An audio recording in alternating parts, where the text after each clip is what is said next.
도망쳐요. 8살 손자가 내 귀에 속삭인 순간 온몸에 소름이 돋았습니다. 아들네 집 거실, 평범한 오후였어요. 며느리는 웃으며 밥상을 차리고 있었습니다. 겉으로는 아무 문제도 없어 보였어요. 하지만 손자의 눈에는 공포가 가득했습니다. 그 작은 입술이 파르르 떨리고 있었어요. 오늘은 노래 있으면 안 돼요. 장난일까요? 아니면 정말로 위험한 걸까요? 며느리의 다정한 미소 뒤에는 대체 무엇이 숨겨져 있었던 걸까요? 이 이야기의 결말이 궁금하시다면 구독 버튼을 눌러주세요. 좋아요를 누르시면 비슷한 이야기를 더 많이 들으실 수 있습니다. 자, 그럼 이제 제 얘기 한번 들어보실래요?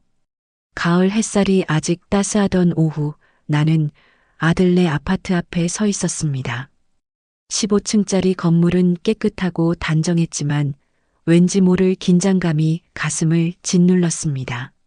오른손에 든 과일 바구니가 예상보다 무거웠어요.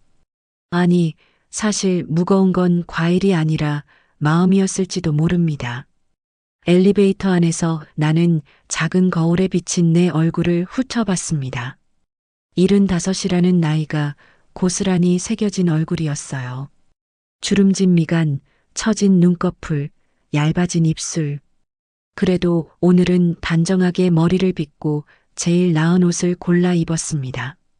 아들네 집에 가는데 초라해 보이고 싶지 않았거든요.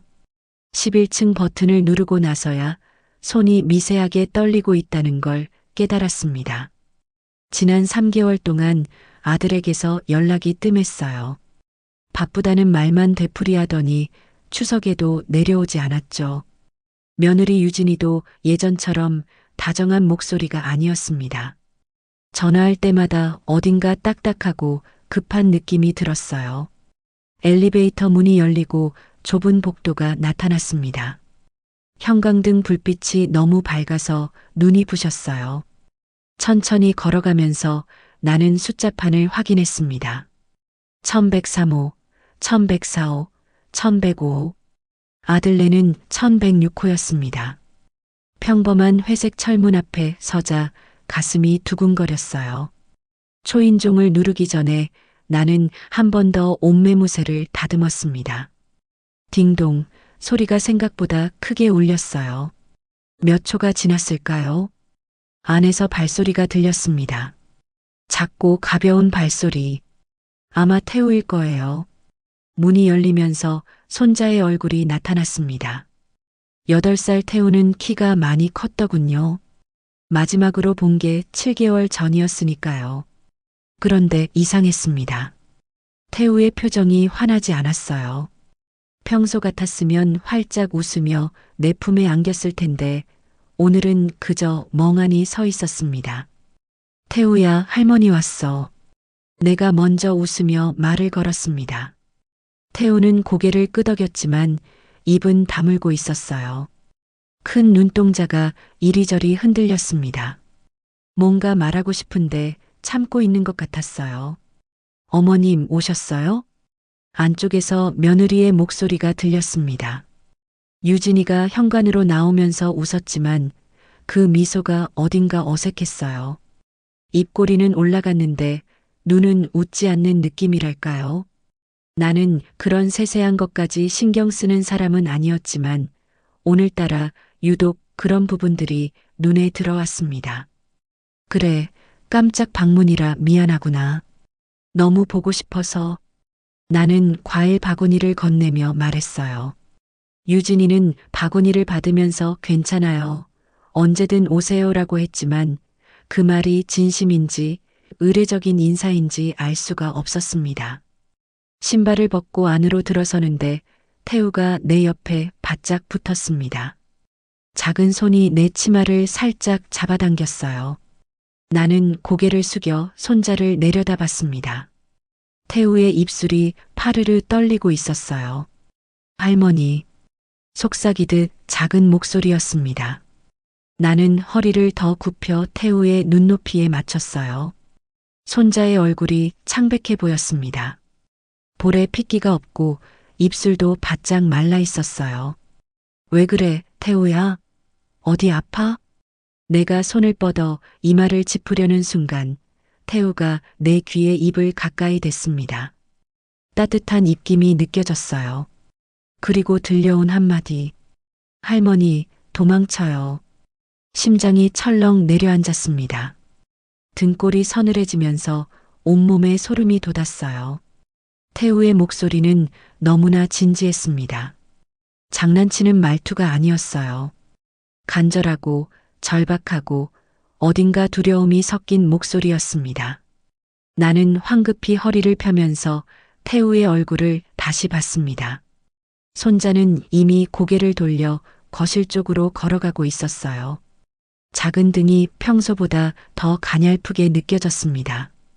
태우야, 할머니 온다고 그렇게 좋아하더니 벌써 도망가? 며느리가 웃으며 말했지만 나는 대답할 수가 없었습니다. 입안이 바짝 말랐어요. 침을 삼키려 했지만 목이 말라서 삼키기도 힘들었습니다. 어머님, 거실로 오세요. 차 준비할게요. 유진이가 환하게 웃으며 안내했습니다. 하지만 나는 그 웃음이 가면 같다고 느꼈어요. 무언가를 감추려는 웃음, 진심이 아닌 표정. 나는 비틀거리며 거실로 들어갔습니다. 넓고 깨끗한 공간이었어요. 베이지색 소파, 큰 텔레비전, 벽에 걸린 가족 사진. 모든 게 정갈하고 평범했습니다. 하지만 왠지 모를 냉기가 감돌았어요. 에어컨이 켜진 것도 아닌데 살같이 시렸습니다. 소파에 앉으면서 나는 손자를 찾았습니다. 태우는 구석 장난감 상자 옆에 쪼그리고 앉아 있었어요. 고개를 숙이고 레고 블록을 만지작거렸지만 조립하는 건 아니었습니다. 그냥 손에 쥐었다 놓았다를 반복할 뿐이었어요. 도연이는? 나는 애써 평온한 목소리로 물었습니다. 유진이가 주방에서 찻잔을 꺼내면서 대답했어요. 회사에요. 요즘 프로젝트 때문에 정신없대요. 저녁 늦게 들어올 거예요. 그래, 요새 많이 바쁘구나. 네, 뭐. 어쩔 수 없죠. 며느리의 대답은 짧았습니다. 그리고 말끝이 묘하게 날카로웠어요. 짜증이 섞인 것 같기도 하고 체념이 묻어난 것 같기도 했습니다. 나는 다시 태우를 봤습니다. 손자가 고개를 살짝 들어 나를 쳐다보고 있었어요. 그 눈빛, 지금도 잊을 수가 없습니다. 너무나 슬프고 무섭고 간절한 눈빛이었어요. 8살 아이의 눈에 그런 감정이 담겨 있다는 게 믿기지 않았습니다. 오늘은 오래 있으면 안 된다고 했습니다. 왜? 무슨 일이 있는 걸까? 손자가 장난으로 한 말일까?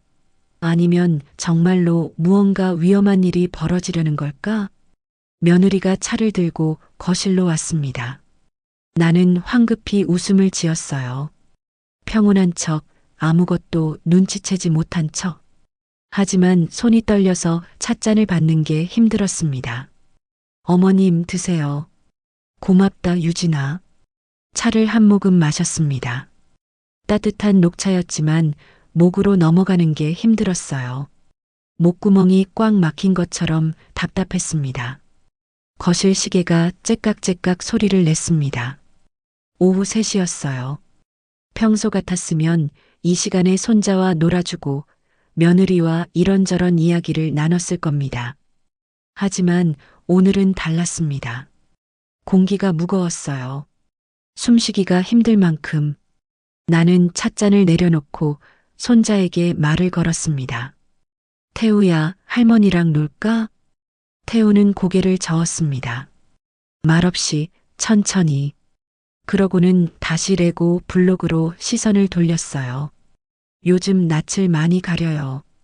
며느리가 변명처럼 말했습니다. 하지만 나는 알고 있었어요. 태우는 원래 그런 아이가 아니었습니다. 할머니를 무척 좋아했고 만날 때마다 제잘제잘 이야기를 쏟아냈었죠. 뭔가 잘못됐습니다. 이 집 안 모든 게 이상했어요. 겉으로는 평온해 보였지만 벽 너머로 무언가 어둡고 차가운 기운이 흐르고 있었습니다. 나는 손등에 돋은 소름을 쓸어내렸습니다. 할머니, 도망쳐요. 손자의 속삭임이 귓가에서 맴돌았어요. 가슴이 조여왔습니다. 과연 나는 이곳에 오래 있을 수 있을까요? 아니, 오래 있어야 할까요? 손자의 경고를 따라야 할까요? 아니면 무시하고 이곳에 남아야 할까요? 창밖으로 가을 햇살이 기울어지고 있었습니다. 그림자가 거실을 조금씩 잠식해 왔어요. 나는 떨리는 손으로 찻잔을 다시 들었습니다. 뭔가 큰일이 벌어질 것 같은 예감. 그 예감이 가슴 깊은 곳에서 소리 없이 자라나고 있었습니다. 어머님, 배고프시죠? 제가 미리 준비해 둔 게 있어요. 며느리가 환하게 웃으며 일어났습니다. 나는 고개를 저으려 했지만 유진이는 이미 주방으로 향하고 있었어요. 빠른 발걸음이었습니다. 뭔가에 쫓기듯 서두르는 것처럼 보였어요. 나는 소파에 앉은 채로 주방 쪽을 바라봤습니다. 며느리가 냉장고를 열고 그릇들을 꺼내는 소리가 들렸어요. 뚝딱뚝딱 그릇이 부딪히는 소리, 물 흐르는 소리, 전자레인지 돌아가는 소리. 모든 게 평범한 일상의 소리였지만 왠지 모를 조급함이 느껴졌습니다. 태우야, 할머니 심심하시잖아. 가서 이야기해드려. 며느리가 주방에서 큰 소리로 말했습니다. 하지만 태우는 꿈쩍도 하지 않았어요. 여전히 구석에 쪼그리고 앉아 레고 블록만 만지작거렸습니다.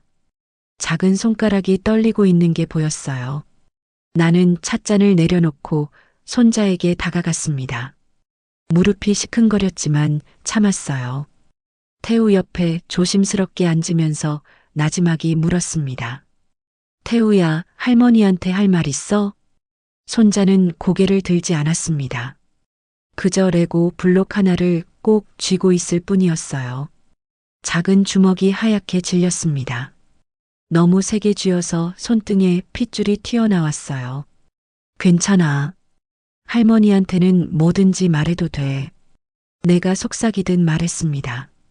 태우의 입술이 파르르 떨렸어요. 무언가 말하려는 것 같았습니다. 하지만 그 순간 며느리의 목소리가 거실에 울려 퍼졌어요. 다 됐어요, 어머님. 식탁으로 오세요. 나는 할 수 없이 일어섰습니다. 허리를 펴는데 뼈마디가 뚝뚝 소리를 냈어요. 식탁으로 걸어가면서 뒤를 돌아봤습니다. 태우는 여전히 그 자리에 앉아 있었어요. 고개를 숙인 채 움직이지 않았습니다. 식탁에는 음식이 가득했습니다. 아니, 가득하다는 표현으론 부족했어요. 너무 많았습니다. 잡채, 갈비찜, 나물 3가지, 전, 김치, 밥, 국. 4명이 먹어도 남을 양이었어요. 아니, 6명이 먹어도 될 만큼이었습니다. 이게 다 뭐야? 너무 많이 준비했구나. 내가 놀라서 말했습니다. 며느리는 웃으며 손을 내저었어요. 아니에요. 어머님 오신다고 미리 만들어뒀어요. 어머님 좋아하시는 거로요. 그래도 이건 너무 과한데. 괜찮아요. 어서 앉으세요. 며느리가 의자를 빼주었습니다. 나는 천천히 앉았어요. 의자가 생각보다 딱딱했습니다. 등받이에 기대자 허리가 뻐근하게 당겼어요. 유진이가 밥그릇에 밥을 푸기 시작했습니다. 정성스럽게 가득 고봉으로 담았어요. 나는 그런 며느리를 바라봤습니다. 얼굴에는 미소가 가득했어요. 하지만 눈은 웃지 않았습니다. 눈동자가 끊임없이 움직였어요. 나를 보다가 시계를 보다가 현관 쪽을 보다가 불안한 사람의 눈빛이었습니다. 자, 드세요. 많이 드세요. 며느리가 숟가락을 건네며 말했습니다. 목소리는 부드러웠지만 어딘가 떨림이 느껴졌어요. 긴장한 사람의 목소리, 무언가를 숨기는 사람의 목소리. 나는 숟가락을 받아들고 밥을 한 숟갈 떴습니다. 입에 넣었지만 넘어가지 않았어요. 목구멍이 막힌 것 같았습니다. 억지로 삼켰지만 쓴맛이 났어요. 밥이 쓴 게 아니라 마음이 쓴 거였습니다. 어때요? 맛있어요? 며느리가 물었습니다. 나는 고개를 끄덕였어요. 응, 맛있다. 거짓말이었습니다. 아무 맛도 느껴지지 않았어요. 입안이 텅 빈 것처럼 공허했습니다. 며느리는 계속 반찬을 내 앞에 밀어줬습니다. 갈비찜 하나, 나물 한 젓가락, 전 한 조각. 그릇이 점점 쌓여갔어요. 나는 먹기 힘들었지만 억지로 먹었습니다. 며느리의 눈치를 보면서 어머님 잠깐만요. 유진이가 갑자기 일어나 안방으로 들어갔습니다. 나는 숟가락을 내려놓고 숨을 깊이 들이쉬었어요. 가슴이 답답했습니다. 왜 이렇게 힘들까요? 그저 밥 한 끼 먹는 건데. 잠시 후 며느리가 나왔습니다. 손에 뭔가 들고 있었어요. 포장된 상자였습니다. 분홍색 리본이 달린 작은 상자. 어머님, 이거 드리려고 했어요. 며느리가 상자를 내 앞에 내밀었습니다. 나는 놀라서 손을 내저었어요. 아니야, 됐어. 뭐하러 이런 것까지. 아니에요. 받으세요. 제 마음이에요. 며느리의 목소리가 간절했습니다. 아니, 절박했어요. 꼭 받아야만 한다는 듯이 상자를 밀어댔습니다. 나는 할 수 없이 상자를 받았습니다. 생각보다 묵직했어요. 리본을 풀고 뚜껑을 열었습니다. 안에는 목걸이가 들어 있었어요. 금빛 목걸이, 반짝이는 펜던트가 달린. 이게 얼마짜리야? 내가 떨리는 목소리로 물었습니다. 며느리는 손을 흔들었어요. 가격은 중요하지 않아요. 어머님 생각해서 골랐어요. 거짓말이었습니다. 나는 알 수 있었어요. 이런 목걸이는 적어도 수백만 원은 할 겁니다. 며느리가 그냥 살 수 있는 가격이 아니었어요. 유진아, 이건 너무 비싼 것 같은데. 나 이런 거 필요 없어. 내가 상자를 도로 밀어주려 했습니다. 하지만 며느리가 내 손을 꽉 잡았어요. 차가운 손이었습니다. 얼음장처럼 차가웠어요. 받으세요. 제발이요. 그 말투에 나는 움찔했습니다. 제발이라니. 왜 며느리가 나한테 제발이라는 말을 할까요? 무언가 이상했습니다. 모든 게 어긋나 있었어요. 나는 며느리의 얼굴을 똑바로 봤습니다. 가까이서 보니 더 확실하게 보였어요. 눈 밑에 다크서클, 입꼬리에 굳은 주름, 이마에 맺힌 땀방울. 며느리는 무언가에 쫓기고 있었습니다. 극도로 긴장하고 있었어요. 유진아, 무슨 일 있어? 내가 조심스럽게 물었습니다. 며느리의 눈이 흔들렸어요. 잠깐, 정말 짧은 순간이었지만 눈동자에 공포가 스쳤습니다. 그러더니 곧 웃음으로 덮었어요. 무슨 일이 있겠어요. 그냥 어머님한테 잘하고 싶어서요. 웃음이 부자연스러웠습니다. 입만 웃고 눈은 울고 있는 것처럼 보였어요. 나는 더 묻지 못했습니다. 뭔가 더 물으면 안 될 것 같았어요. 벽이 느껴졌습니다. 며느리와 나 사이에 보이지 않는 벽. 그래, 고맙다. 잘 쓸게. 나는 상자를 받아 가방에 넣었습니다. 며느리의 얼굴에 안도감이 스쳤어요. 긴장이 살짝 풀어지는 게 보였습니다. 식사는 침묵 속에서 이어졌습니다. 숟가락 부딪는 소리만 요란했어요. 며느리는 거의 먹지 않았습니다. 그저 나를 지켜볼 뿐이었어요. 내가 밥을 먹는지 반찬을 먹는지 계속 확인했습니다. 나는 억지로 밥을 비웠습니다. 배가 고픈 게 아니라 분위기 때문이었어요. 며느리를 안심시켜야 할 것 같았습니다. 왜인지는 모르겠지만 잘 먹었다. 내가 숟가락을 내려놓자 며느리가 화들짝 놀라며 일어났습니다. 벌써요? 더 드세요. 아니야, 배불러. 너무 많이 먹었어. 그래요? 그럼 과일 드실래요? 며느리가 냉장고로 향했습니다. 또다시 뭔가를 꺼내려는 모습이었어요. 나는 황급히 손을 저었습니다. 괜찮아, 유진아. 이만하면 충분해. 며느리가 멈칫했습니다. 냉장고 문을 잡은 채 뒤돌아봤어요. 그 얼굴에 실망이 스쳤습니다.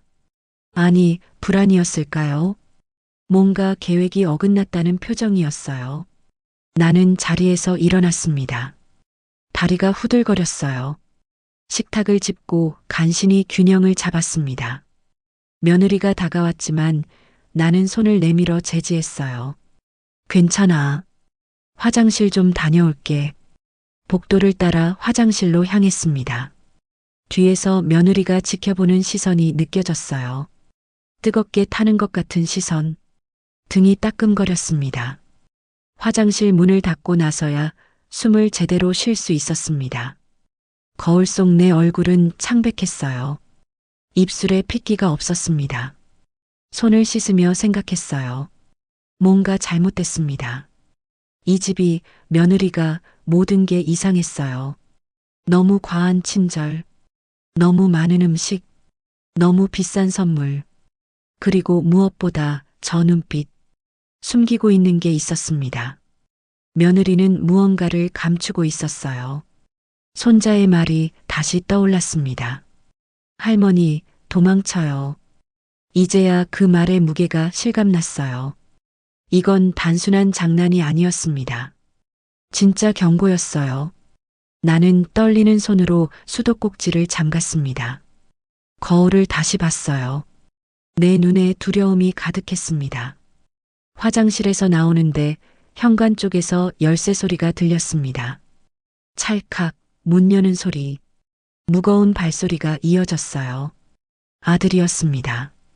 왔어. 도연의 목소리가 들렸습니다. 평소보다 낮고 무거운 목소리였어요. 피곤함이 묻어났습니다. 나는 복도 끝에 서서 현관 쪽을 바라봤어요. 아들이 신발을 벗고 있었습니다. 어머니 왔어요? 도연이 며느리에게 물었습니다. 목소리에 반가움은 없었어요. 그저 확인하는 말투였습니다. 사무적이고 차가웠어요. 네, 조금 전에 오셨어요. 며느리가 대답했습니다.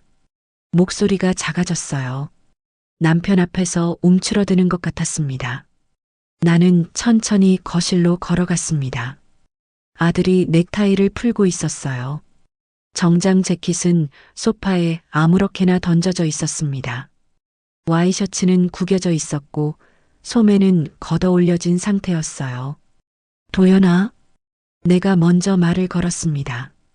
아들이 고개를 돌렸어요. 얼굴을 보는 순간 가슴이 철렁했습니다. 이게 내 아들 얼굴이 맞나 싶었어요. 눈밑이 시커멓게 처져 있었습니다. 다크서클이 눈두덩이까지 번져 있었어요. 볼은 푹 꺼졌고 턱수염은 며칠째 안 깎은 듯 거칠었습니다. 입술은 바짝 말라 갈라져 있었어요. 3개월 전 마지막으로 봤을 때와는 완전히 다른 사람이었습니다. 어머니, 왜 왔어요? 도연이 물었습니다. 왜 왔냐니? 그 말이 가슴에 박혔어요. 칼처럼 날카롭게. 보고 싶어서 왔지. 전화해도 안 받고 연락도 없고 걱정됐어. 내가 조심스럽게 말했습니다. 도연은 한숨을 쉬었어요. 길고 무거운 한숨이었습니다. 바빠서 그랬어요. 회사 일이 많아서. 그래도 어머니한테 전화 한 통은 할 수 있잖아. 시간이 없었다니까요. 목소리가 날카로워졌습니다. 짜증이 묻어났어요. 나는 입을 다물었습니다. 더 말하면 안 될 것 같았어요. 도연은 소파에 털썩 앉았습니다. 몸을 깊숙이 파묻으며 눈을 감았어요. 이마에 주름이 깊게 패였습니다. 관자놀이를 손가락으로 누르며 천천히 문질렀어요. 두통이 있는 것 같았습니다.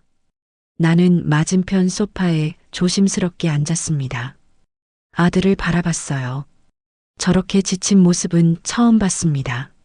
아니, 지친 정도가 아니었어요. 무너진 것 같았습니다. 뭔가에 짓눌려 으스러진 사람 같았어요. 도연아, 무슨 일 있어? 회사에서 힘든 일이라도? 내가 조심스럽게 물었습니다. 도연은 눈을 뜨지 않았어요. 그냥 고개만 저었습니다. 없어요. 그냥 바쁠 뿐이에요. 거짓말이었습니다. 나는 알 수 있었어요. 40년 넘게 키운 아들인데 거짓말하는 거 모를 리가 없었습니다. 목소리가 떨렸어요. 눈꺼풀이 파르르 떨렸습니다. 도연아, 엄마한테 말해봐. 뭐가 힘든지. 아무것도 없다니까요. 왜 자꾸 물어요? 도연이 눈을 번쩍 떴습니다. 충혈된 눈이었어요. 흰자 위에 실핏줄이 터져 있었습니다. 그 눈으로 나를 노려봤어요. 차갑고 날카로운 시선이었습니다. 나는 움찔했습니다. 가슴이 철렁 내려앉았어요. 내 아들이 나한테 이런 눈빛을 보낼 줄은 몰랐습니다. 낯선 사람을 보는 것 같았어요. 아니, 적을 보는 것 같았습니다. 미안해. 엄마가 괜히 그랬네. 내가 서둘러 사과했습니다. 도연은 다시 눈을 감았어요. 한숨을 한 번 더 쉬었습니다. 침묵이 흘렀습니다. 거실이 너무 조용했어요. 시계 소리만 째깍째깍 울렸습니다. 며느리는 주방에서 설거지를 하고 있었어요. 그릇 부딪는 소리가 들렸습니다. 태우는 여전히 구석에 쪼그리고 앉아 있었어요. 나는 아들을 바라봤습니다. 저 넓은 어깨가 예전엔 든든해 보였어요. 이 아들이 나를 지켜줄 거라고 믿었습니다. 하지만 지금은 아니었어요. 저 어깨는 축 처져 있었습니다. 무게에 눌려 구부러진 것 같았어요. 도연아, 밥은 먹었어? 내가 다시 말을 꺼냈습니다. 도연은 대답하지 않았어요. 그저 고개만 끄덕였습니다. 회사에서 먹었어요. 그래, 뭐 먹었는데? 모르겠어요. 무슨 말인가 싶었습니다. 밥을 먹고도 뭘 먹었는지 모른다니. 얼마나 정신이 없으면 그럴까요? 도연아, 내가 불렀습니다. 도연은 반응하지 않았어요. 눈을 감은 채 미동도 하지 않았습니다. 도연아, 엄마 말 좀 들어봐. 뭔데요? 너 요즘 너무 힘들어 보여. 얼굴이 완전히 망가졌어. 병원 한번 가봐야 하는 거 아니야? 도연이 픽 웃었습니다. 비웃음이었어요. 입꼬리만 살짝 올라갔다가 내려왔습니다. 병원 갈 시간이 어디 있어요? 시간이 없으면 만들어야지. 건강이 제일 중요한 거야. 건강보다 중요한 게 많아요. 도연의 목소리가 차가웠습니다. 냉랭했어요. 나는 할 말을 잃었습니다. 며느리가 거실로 나왔습니다. 손을 앞치마에 닦으면서 남편을 봤어요. 눈빛이 복잡했습니다. 걱정과 두려움, 그리고 뭔가 더 있었어요. 원망 같은 게 섞여 있었습니다. 여보, 씻고 쉬어요. 며느리가 조심스럽게 말했습니다.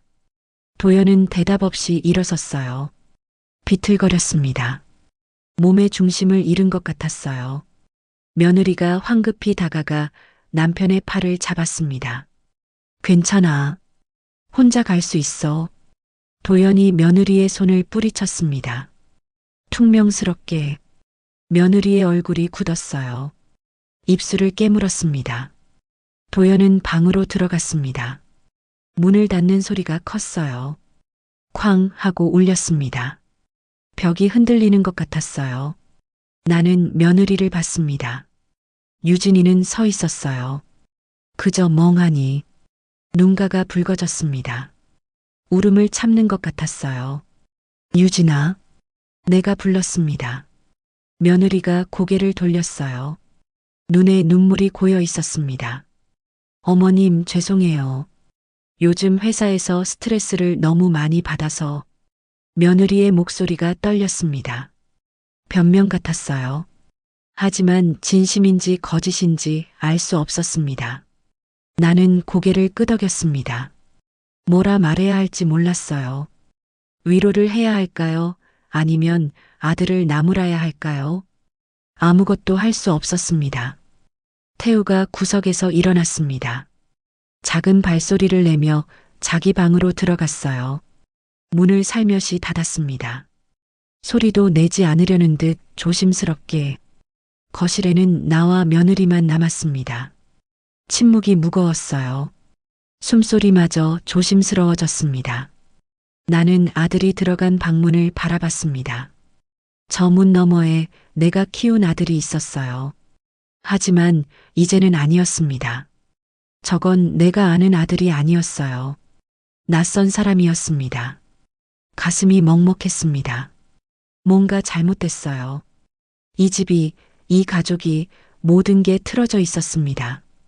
균열이 생긴 게 아니었어요. 이미 무너져 내리고 있었습니다. 며느리가 소파에 앉았습니다. 고개를 숙이고 손을 꽉 쥐었어요.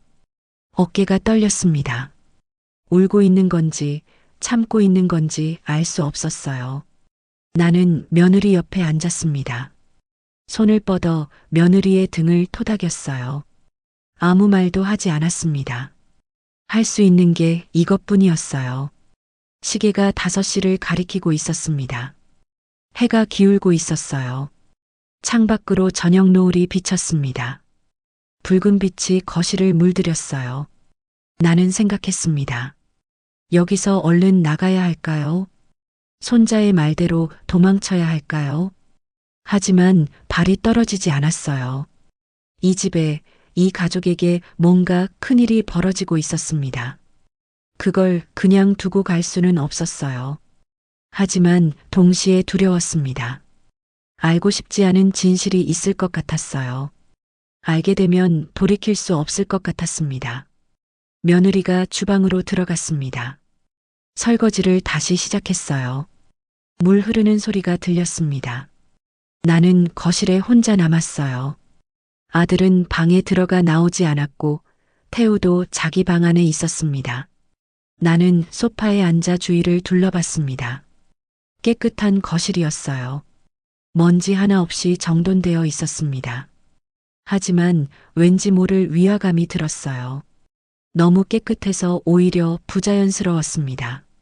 마치 누군가 급하게 치운 것 같았어요. 발밑에 뭔가 하얀 게 보였습니다. 소파 아래쪽이었어요. 나는 허리를 굽혀 손을 뻗었습니다. 무릎이 시큰거렸지만 참았어요. 손끝에 종이 조각이 잡혔습니다. 꺼내서 봤습니다. 찢어진 종이였어요. 가장자리가 울퉁불퉁했습니다. 급하게 찢은 흔적이었어요. 글자가 보였습니다. 검은색 인쇄된 글씨. 몇 글자만 남아 있었어요. 계약이라는 글자가 보였습니다. 그리고 금액. 1,000만 원이라는 숫자. 날짜도 있었어요. 2024년 10월이라고 적혀 있었습니다. 1년 전이었습니다. 벌써 그렇게 오래됐다니. 나는 종이 조각을 뒤집어 봤습니다. 뒷면에도 글자가 있었어요. 대출이라는 단어, 보증인이라는 단어, 그리고 내 이름, 김말순. 심장이 쿵 하고 내려앉았습니다. 손이 떨렸어요. 종이 조각이 바닥에 떨어질 뻔했습니다. 급히 주먹을 쥐어 움켜잡았어요. 내 이름이 왜 여기 있을까요? 대출 계약서에, 보증인에. 나는 아무것도 보증을 선 적이 없었어요. 대출을 받은 적도 없었습니다. 주방에서 그릇 부딪는 소리가 들렸습니다. 며느리가 아직 설거지 중이었어요. 나는 황급히 종이 조각을 주머니에 넣었습니다. 손이 너무 떨려서 주머니를 찾는 것도 힘들었어요. 숨을 깊이 들이쉬었습니다. 진정하려고 애썼어요. 하지만 가슴이 두근거렸습니다. 심장이 터질 것 같았어요. 더 찾아봐야 했습니다. 이게 전부가 아닐 거예요. 분명 더 있을 겁니다. 나는 자리에서 일어났어요. 다리가 후들거렸습니다. 거실장 쪽으로 걸어갔습니다. 최대한 소리를 내지 않으려 했어요. 발소리도 조심스럽게. 며느리가 눈치채면 안 됐습니다. 거실장 서랍을 살짝 열었습니다. 삐걱 작은 소리가 났어요. 나는 얼어붙었습니다. 주방 쪽을 돌아봤어요. 다행히 며느리는 아무 반응이 없었습니다. 서랍 안을 들여다봤습니다. 리모컨, 볼펜, 메모지, 평범한 물건들이었어요. 아무것도 특별한 게 없었습니다. 두 번째 서랍을 열었습니다. 이번엔 좀 더 조심스럽게, 소리가 나지 않게. 안에는 서류들이 있었어요. 전기요금 고지서, 관리비 고지서, 보험 안내문. 그 아래에 봉투가 있었습니다. 하얀 봉투였어요. 겉면에 이름이 적혀 있었습니다. 손으로 쓴 글씨. 박준혁?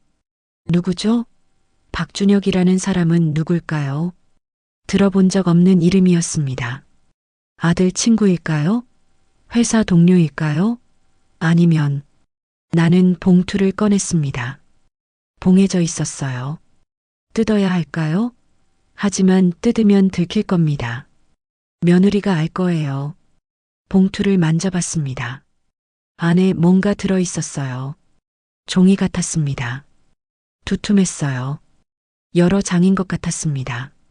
주방에서 물소리가 멈췄습니다. 나는 화들짝 놀랐어요. 급히 봉투를 서랍에 도로 넣었습니다. 서랍을 닫으려는데 손이 미끄러졌어요. 쿵 소리가 났습니다. 어머님? 며느리의 목소리가 들렸습니다. 발소리가 가까워졌어요. 나는 황급히 서랍을 닫고 물러섰습니다. 응, 여기. 최대한 평온한 목소리로 대답했습니다. 하지만 목소리가 떨렸어요. 며느리가 거실로 나왔습니다. 나를 보더니 눈썹을 찌푸렸어요. 뭐 하세요? 아, 그냥 좀 답답해서 집 구경하고 있었어. 며느리의 눈빛이 날카로워졌습니다. 의심하는 눈빛이었어요.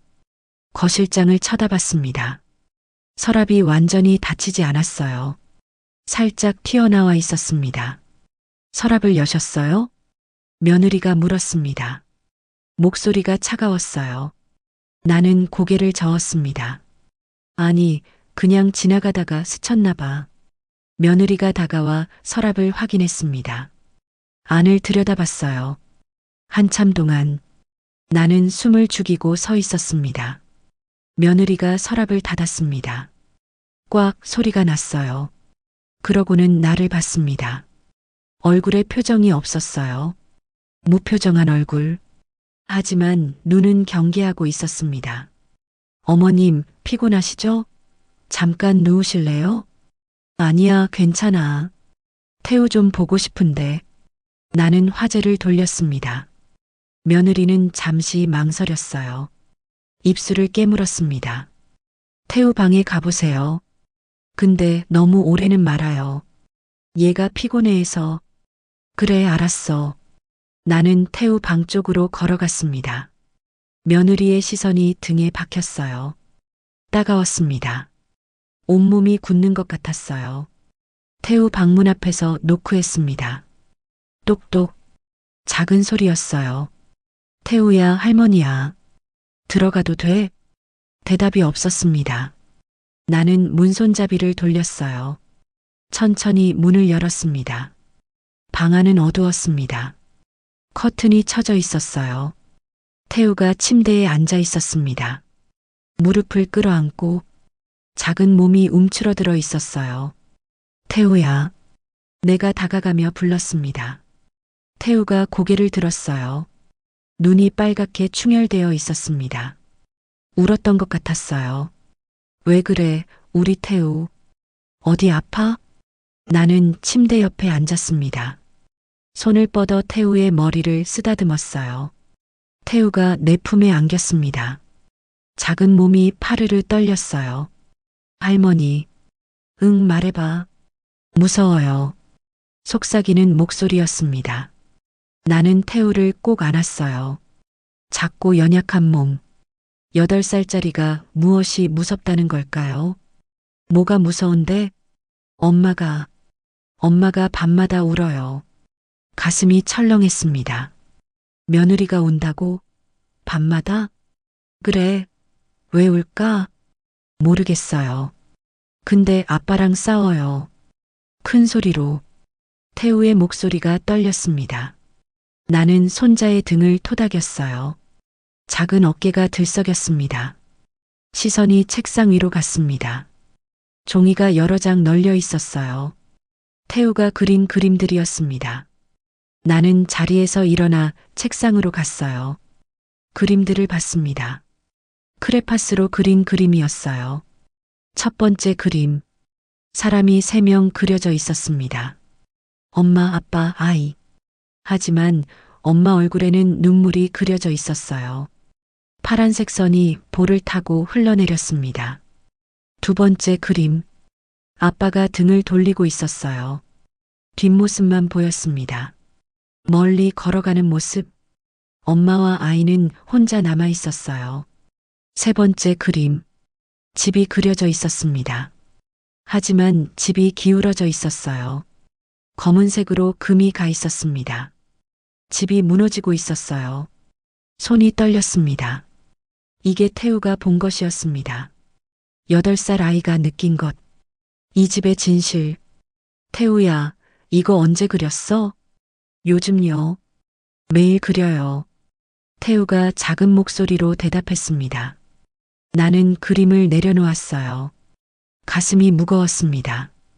밖에서 며느리의 목소리가 들렸습니다. 어머님, 이제 나오세요.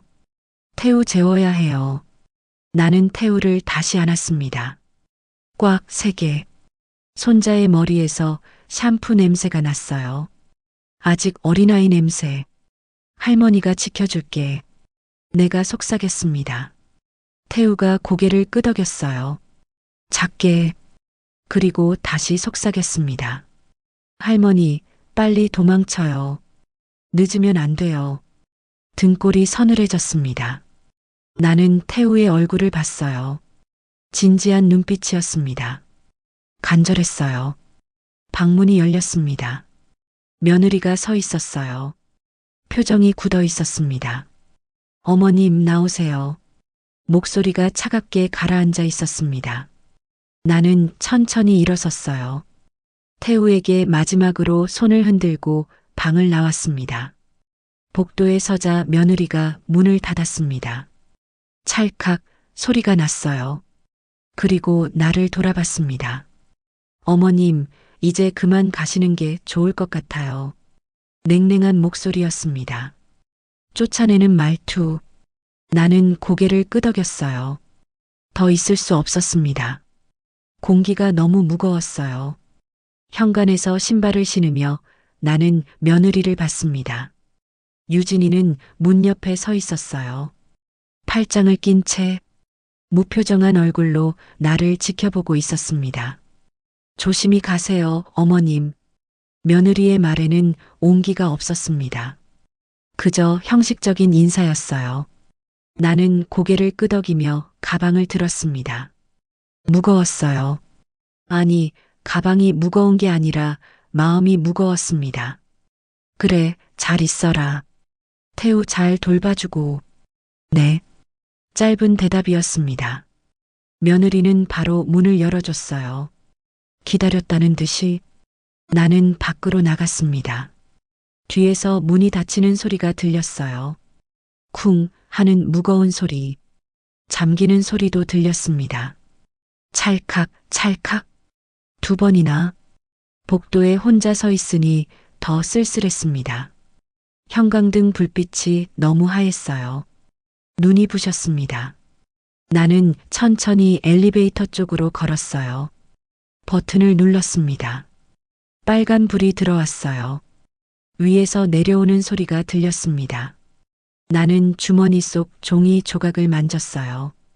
구겨진 종이가 손에 잡혔습니다. 증거. 이게 무엇을 의미하는지 아직 확실하지 않았지만 분명 중요한 거였어요. 엘리베이터 문이 열렸습니다. 텅 비어 있었어요.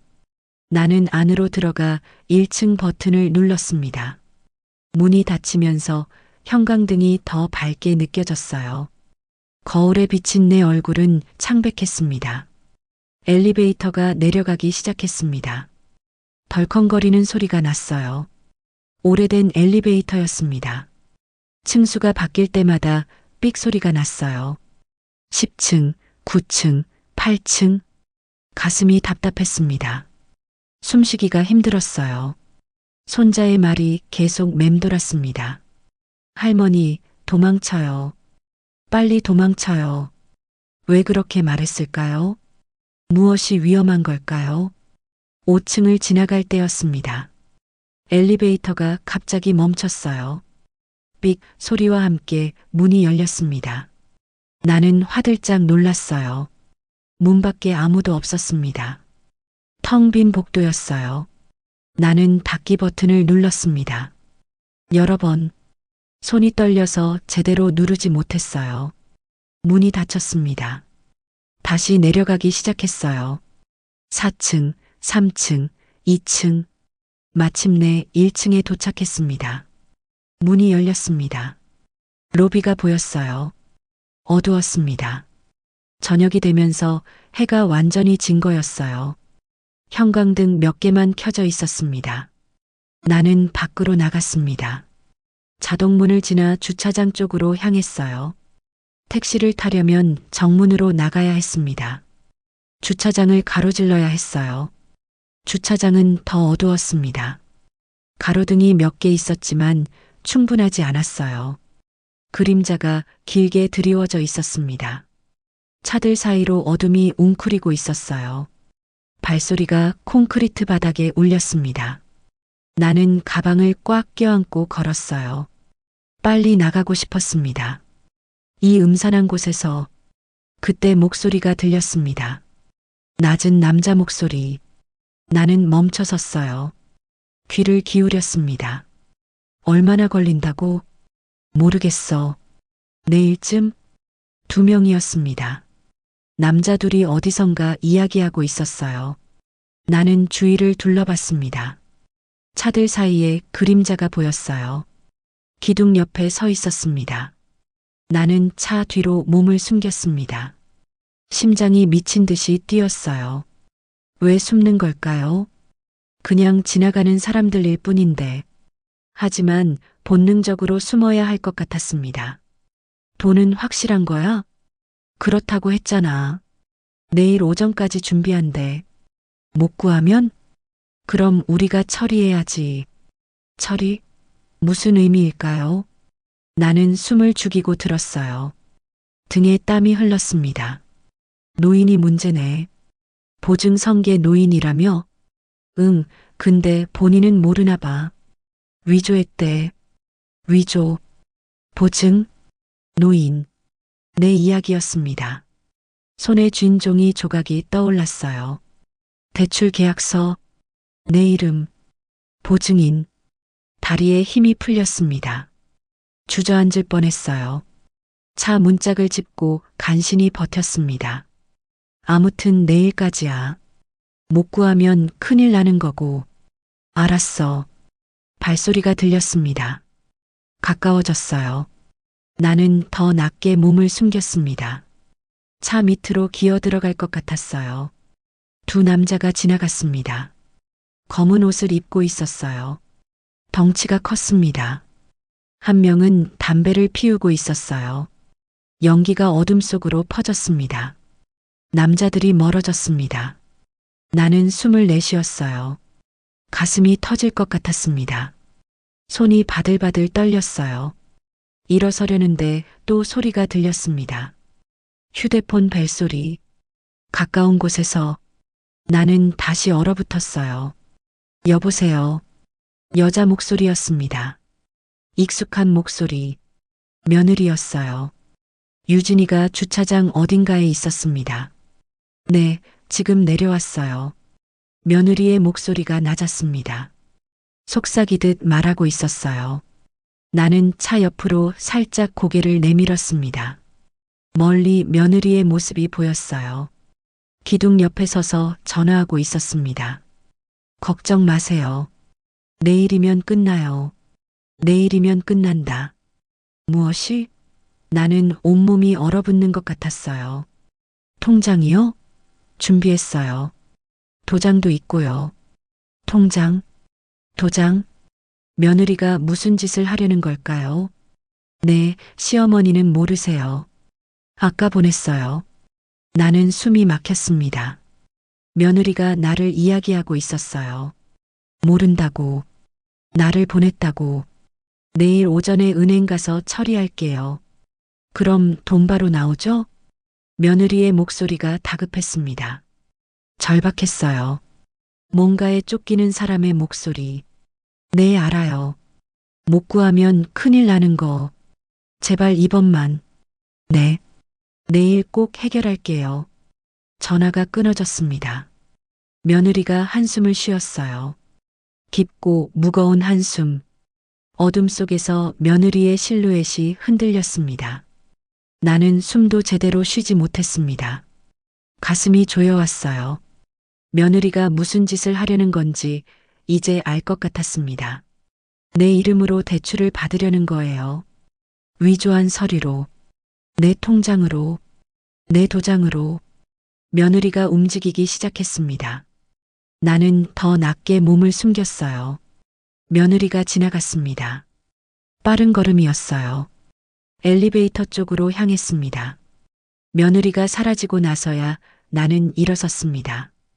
다리가 후들거렸어요. 차 문짝을 짚고 겨우 균형을 잡았습니다. 주차장을 벗어나야 했습니다. 빨리, 지금 당장. 나는 비틀거리며 정문 쪽으로 걸었어요. 발이 제대로 움직이지 않았습니다. 정문이 보였습니다. 가로등 불빛이 보였어요. 저기까지만 가면 됐습니다. 조금만 더. 뒤에서 소리가 들렸습니다. 발소리, 빠른 발소리. 누군가 뛰어오고 있었어요. 나는 뒤를 돌아봤습니다. 아무도 없었습니다. 어둠만 있었어요. 하지만 느낌이 들었습니다. 누군가 지켜보고 있다는 느낌. 나를 쫓고 있다는 느낌. 나는 뛰기 시작했습니다. 75살 노인이 뛸 수 있을까 싶었지만 뛰었어요. 숨이 턱까지 차올랐습니다. 심장이 터질 것 같았어요. 정문을 빠져나갔습니다. 길거리로 나왔어요. 가로등 불빛 아래, 사람들이 보이는 곳. 나는 멈춰서서 뒤를 돌아봤습니다. 아파트 입구가 보였습니다. 어두웠어요. 그 어둠 속에서 누군가 서 있는 것 같았습니다. 아니, 착각일까요? 그림자일까요? 나는 더 이상 보지 않았습니다. 손을 들어 택시를 잡았어요. 다행히 바로 한 대가 섰습니다. 나는 뒷좌석에 올라탔어요. 어디 가세요? 기사님이 물었습니다. 나는 떨리는 목소리로 대답했어요. 집이요. 집으로 가주세요. 택시가 출발했습니다. 나는 뒤를 돌아봤어요. 아파트가 멀어졌습니다. 어두운 건물. 그 안에 내 손자가 있었어요. 태우가. 하지만 나는 도망쳤습니다. 창문에 비친 내 얼굴은 창백했습니다. 눈에 공포가 가득했어요. 손이 떨려서 멈추지 않았습니다. 주머니 속 종이 조각을 꺼냈어요. 구겨진 계약서. 내일이면 끝난다고 했습니다. 며느리가. 무엇이 끝나는 걸까요? 나는 알 것 같았어요. 그리고 그게 너무 무서웠습니다. 집에 도착한 건 밤 9시가 넘어서였습니다. 택시에서 내려 대문을 열 때 손이 떨렸어요. 열쇠가 자꾸 빗나갔습니다. 세 번째 시도에 겨우 문이 열렸어요. 현관불을 켰습니다. 익숙한 집이었지만 오늘따라 낯설게 느껴졌어요. 신발을 벗고 안으로 들어섰습니다. 텅 빈 거실이 너무 조용했어요. 시계 소리만 똑딱똑딱 울렸습니다. 소파에 주저앉았습니다. 다리에 힘이 하나도 없었어요. 가방을 바닥에 내려놓고 눈을 감았습니다. 심장이 아직도 빠르게 뛰고 있었어요. 며느리의 목소리가 귓가에 맴돌았습니다. 내일이면 끝나요. 통장이요, 준비했어요. 도장도 있고요. 시어머니는 모르세요. 나는 눈을 떴습니다. 확인해야 했어요. 지금 당장 며느리가 정말로 내 통장을 가지고 뭔가 한 건지. 일어서서 안방으로 갔습니다. 서랍장 앞에 섰어요. 위에서 세 번째 서랍. 거기에 통장들이 있었습니다. 손을 뻗어 손잡이를 잡았어요. 차가운 금속이 느껴졌습니다. 서랍을 열었습니다. 삐걱 소리가 났어요. 안에 통장 3개가 나란히 놓여 있었습니다. 파란색, 초록색, 빨간색. 나는 하나씩 꺼냈어요. 첫 번째 통장을 펼쳤습니다. 농협 통장이었어요. 마지막 거래가 3개월 전이었습니다. 잔액은 63만 원 이상 없었어요. 두 번째 통장을 펼쳤습니다. 우체국 통장, 거래 내역을 봤어요. 이것도 정상이었습니다. 잔액 120만 원. 세 번째 통장을 들었습니다. 손이 떨렸어요. 왜인지 모르게 불길한 예감이 들었습니다. 초록색 표지의 국민은행 통장이었어요. 펼쳤습니다. 첫 페이지, 거래 내역이 빼곡했어요. 나는 날짜를 봤습니다. 2024년 10월 15일. 1년 전이었어요. 출금 2천만 원. 숨이 막혔습니다. 2천만 원? 1년 전에 나는 그런 돈을 출금한 적이 없었어요. 아니, 통장에 그만한 돈이 있지도 않았습니다. 이 통장은 거의 쓰지 않던 거였어요. 1년에 한두 번 정도나 확인했었죠. 다음 주를 봤습니다. 입금 3천만 원. 같은 날이었어요. 그러고 바로 다음 줄. 출금 3천만 원. 손이 바들바들 떨렸습니다. 통장을 놓칠 뻔했어요. 이게 무슨 일인가요? 1년 동안 내 모르게 내 통장에서 이런 거래가 일어났다니. 다음 페이지를 넘겼습니다. 더 많은 거래 내역이 있었어요. 10월 20일 입금 500만 원. 10월 22일 출금 500만 원. 10월 25일 입금 1000만 원.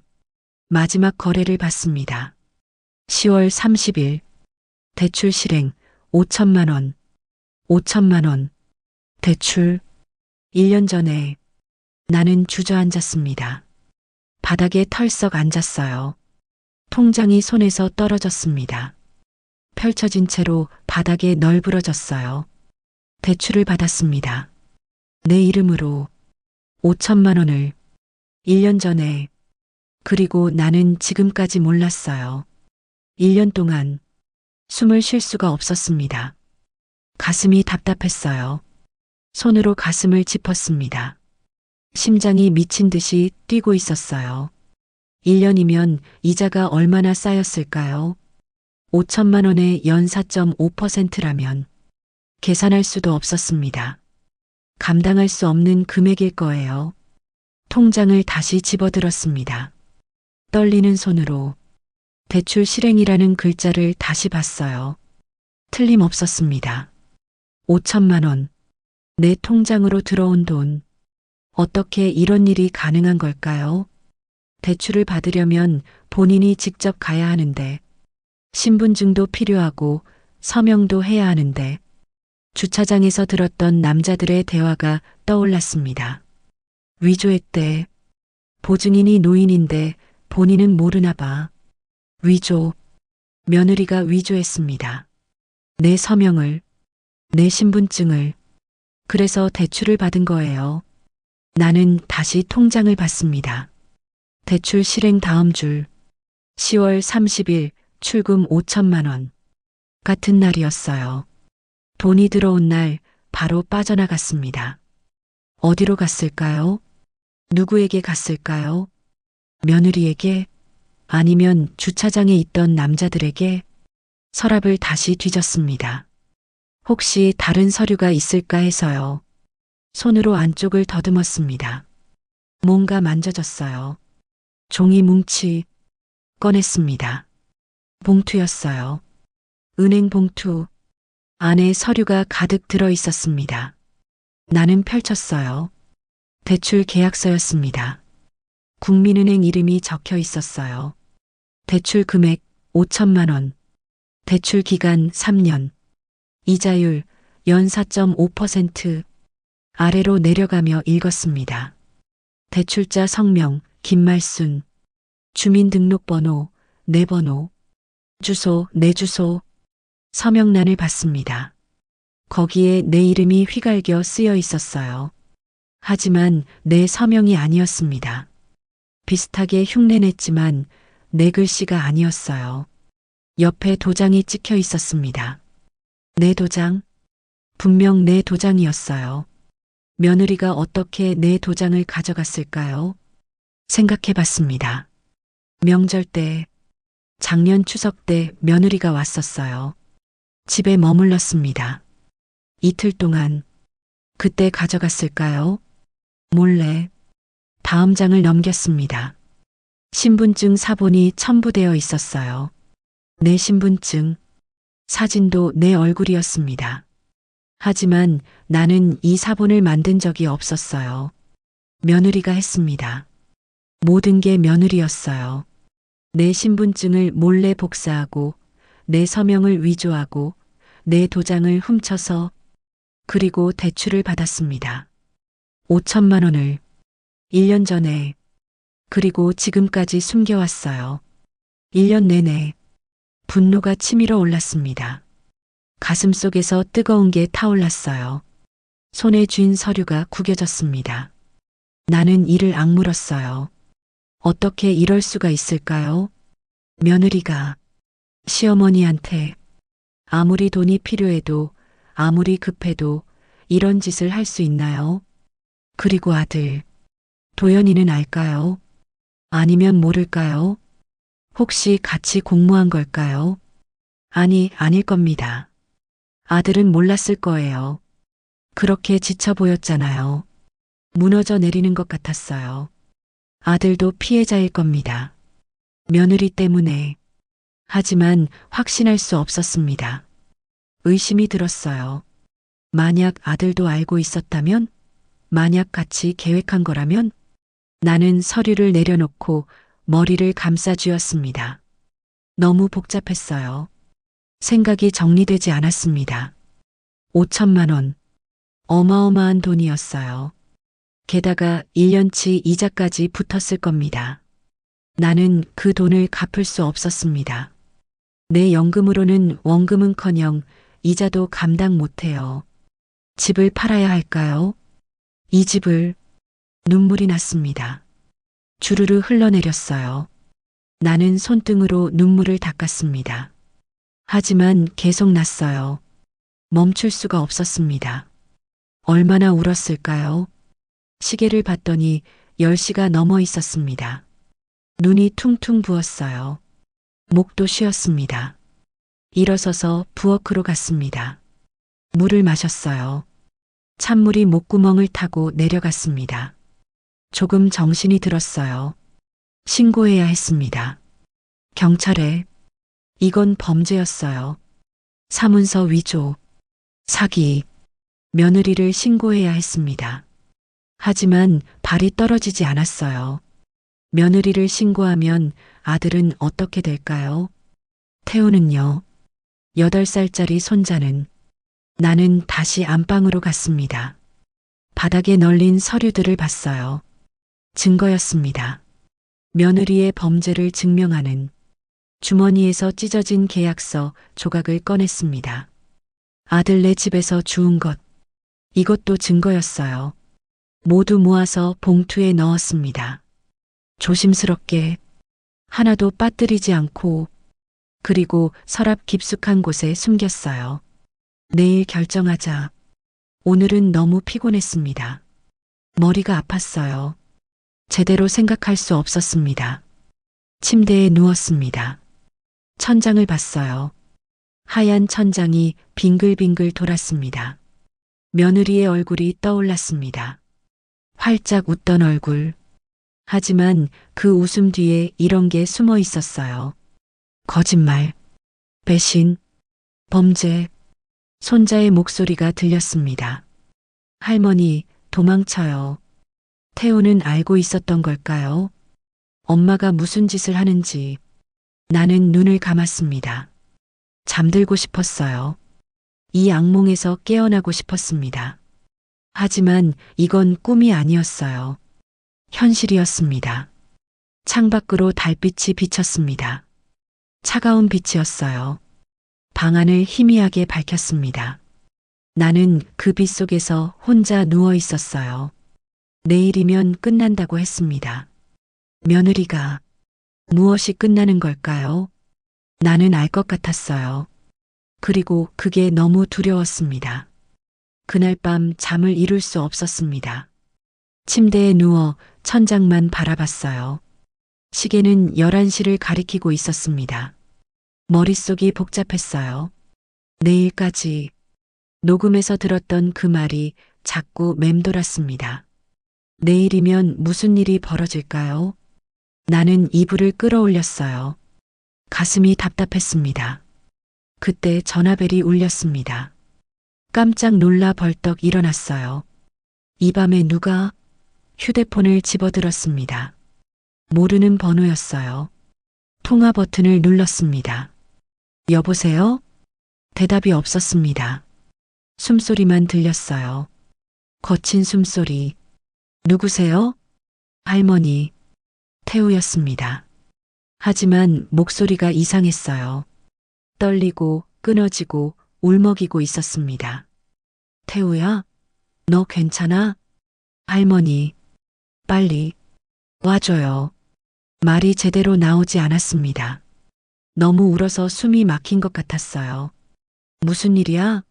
뭐가 어떻게 된 거야? 엄마가 아빠랑 큰일 났어요. 심장이 쿵 하고 떨어졌습니다. 큰일? 무슨 큰일? 사람들이, 무서운 사람들이 와 있어요. 온몸에 소름이 돋았습니다. 무서운 사람들, 주차장에서 봤던 그 남자들. 지금 거기 있는 거야? 네. 거실에서 엄마 아빠한테 소리 지르고 있어요. 무서워요. 태우의 목소리가 흐느껴 끊겼습니다. 할머니, 무서워요. 엄마가 이상한 말해요. 안 된다고, 못 한다고. 알았어, 알았어. 할머니, 지금 갈게. 조금만 기다려. 너 방에 있어, 알았지? 네. 전화가 끊어졌습니다. 나는 벌떡 일어났어요. 옷을 입었습니다. 손이 떨려서 단추를 잠그기가 힘들었어요. 한밤중이었습니다. 위험할 수도 있었어요. 하지만 손자가 울고 있었습니다. 무서워하고 있었어요. 갈 수밖에 없었습니다. 택시를 잡았습니다. 기사님께 빨리 가달라고 했어요. 창밖으로 어둠이 빠르게 지나갔습니다. 아들네 아파트에 도착했습니다. 12시가 넘었어요. 로비는 텅 비어 있었습니다. 엘리베이터를 탔어요. 11층 버튼을 눌렀습니다. 올라가는 내내 가슴이 두근거렸습니다. 무서운 사람들이 왔다고 했어요. 무슨 일이 벌어진 걸까요? 11층에 도착했습니다. 문이 열리는 순간 복도에서 소리가 들렸어요. 비명 같은 소리였습니다. 여자 목소리, 며느리였어요. 안 돼. 그건 안 돼. 나는 뛰었습니다. 1106호로 문 앞에 섰어요. 안에서 소리가 계속 들렸습니다. 제발, 조금만 더 시간을. 며느리가 울고 있었습니다. 그리고 남자 목소리가 들렸어요. 낮고 차가운 목소리. 시간 없어. 내일 아침까지야. 못 구하면 너희 집이고 뭐고 다 가져갈 거야. 제발이요. 아이가 있어요. 제발. 그건 내 알 바 아니야. 발소리가 들렸습니다. 가까워지고 있었어요. 현관 쪽으로. 나는 황급히 옆으로 비켰습니다. 복도 구석으로 문이 열렸습니다. 남자 둘이 나왔어요. 검은 옷을 입고 있었습니다. 덩치가 컸어요. 주차장에서 봤던 그 남자들 같았습니다. 남자들이 엘리베이터 쪽으로 걸어갔습니다. 나는 숨을 죽이고 서 있었어요. 심장이 터질 것 같았습니다. 엘리베이터 문이 닫혔습니다. 남자들이 사라졌어요. 나는 1106호 문 앞으로 갔습니다. 문이 열려 있었습니다. 반쯤 나는 조심스럽게 안을 들여다봤어요. 거실이 엉망이었습니다. 탁자가 엎어져 있었어요. 의자도 넘어져 있었습니다. 깨진 그릇 조각들이 바닥에 흩어져 있었어요. 며느리가 소파에 주저앉아 울고 있었습니다. 얼굴을 손으로 가리고 어깨가 들썩거렸어요. 아들이 벽에 기대 서 있었습니다. 고개를 떨군 채 움직이지 않았어요. 나는 안으로 들어갔습니다. 깨진 그릇을 밟지 않으려 조심했어요. 바닥에서 바스락 소리가 났습니다. 며느리가 고개를 들었습니다. 나를 봤어요. 얼굴이 눈물범벅이었습니다. 눈이 퉁퉁 부어 있었어요. 어머님, 목소리가 쉬어 있었습니다. 며느리가 일어섰어요. 비틀거렸습니다. 왜 여기? 태우가 전화했어. 무슨 일이야? 방금 나간 사람들은 누구야? 며느리의 얼굴이 창백해졌습니다. 입술이 파르르 떨렸어요. 아무것도 아니에요. 아무것도 아니긴. 내가 다 알아. 대출받은 것. 내 이름으로. 며느리가 비틀거렸습니다. 소파를 잡고 겨우 섰어요. 어떻게? 통장 봤어. 계약서도 봤어. 1억이 넘는 돈. 다 내 명의로 받았지? 며느리의 눈이 커졌습니다. 공포가 스쳤어요. 아들이 고개를 들었습니다. 나를 봤어요. 충격받은 표정이었습니다. 어머니, 그걸 어떻게 해? 너도 알고 있었어? 도연아? 아들이 고개를 떨구었습니다. 대답이 없었어요. 침묵이 흘렀습니다. 며느리가 갑자기 무릎을 꿇었습니다. 바닥에 손을 모았어요. 어머님, 죄송해요. 정말 죄송해요. 왜 그랬어? 왜 내 명의로? 돈이 필요했어요. 다른 방법이 없었어요. 1억이 넘는 돈을 왜 빌렸어? 며느리가 고개를 들었습니다. 얼굴이 절망으로 일그러져 있었어요. 사업을 했어요. 도연 씨가 2년 전에 투자를 받았는데 실패했어요. 빚만 남았어요. 아들이 벽을 주먹으로 쳤습니다. 쿵 소리가 났어요. 그 빚을 갚으려고 대출을 받았어요. 계속 받았어요. 갚으면 또 빌리고 눈덩이처럼 불어났어요. 그래서 내 명의를 죄송해요. 죄송해요. 며느리가 바닥에 이마를 찧었습니다. 쿵쿵. 나는 다가가 며느리를 일으켰어요. 그만해. 일어나. 며느리가 흐느꼈습니다. 나는 아들을 봤어요. 너는 왜 말을 안 했어? 엄마한테. 아들이 대답하지 않았습니다. 고개만 저었어요. 그때 복도에서 소리가 들렸습니다. 발소리. 여러 명. 가까워지고 있었어요. 며느리가 화들짝 놀랐습니다. 또 온 거예요. 누가? 저 사람들. 아까 간 사람들. 문이 벌컥 열렸습니다. 남자 셋이 들어왔어요. 아까 봤던 2명과 다른 1명. 더 나이 들어 보이는 남자였습니다. 뭐야, 손님이 또 있네. 남자가 나를 봤습니다. 차갑게 웃었어요. 누구세요, 할머니? 저는 이 집 시어머니. 아, 그 유명한 시어머니. 명예 빌려준 분? 남자가 비웃었습니다. 다른 남자들도 웃었어요. 명예 빌려준 게 아니야. 도둑 맞은 거지. 내가 말했습니다. 남자의 얼굴이 굳었어요. 뭐? 내 명의를 몰래 써서 대출받은 거야. 사기야, 사기. 며느리가 내 팔을 잡았습니다. 어머님, 제발. 그러지 마세요. 남자가 한 걸음 다가왔습니다. 위협적이었어요. 할머니, 여기 어른들 이야기하는데 끼어들지 마세요. 무슨 어른들 이야기야. 협박하러 온 거잖아. 남자의 눈빛이 차가워졌습니다. 협박? 우린 정당하게 돈 받으러 온 거예요. 빌려준 돈. 법적으로 받아. 왜 한밤중에 남의 집에 쳐들어와? 남자가 웃었습니다. 음침한 웃음이었어요. 할머니 용감하시네. 나이 먹고 겁도 없어? 나는 핸드폰을 꺼냈습니다. 손이 떨렸지만 버튼을 눌렀어요. 경찰 불러야겠어. 순간 남자가 내 손에서 핸드폰을 낚아챘습니다. 빠른 동작이었어요.